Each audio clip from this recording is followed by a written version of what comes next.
How to fix desktop frozen and can't click anything on the desktop.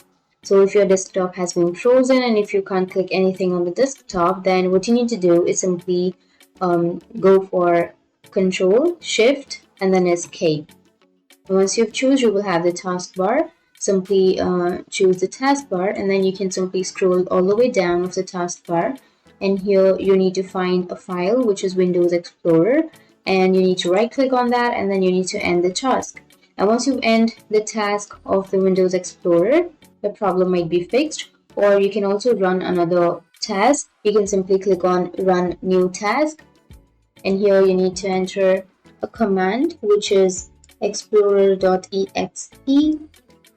And once you've searched for explorer.exe, you need to click on OK.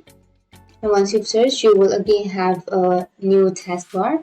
And once you have the new taskbar, now you can simply remove the taskbar, and then you can simply click on any icons. And once you clicked, you will have the icons again, and you can click anything on your desktop. So that's it. That's how you can fix the desktop frozen issue. And if you have any questions, feel free to comment below. Thanks for watching.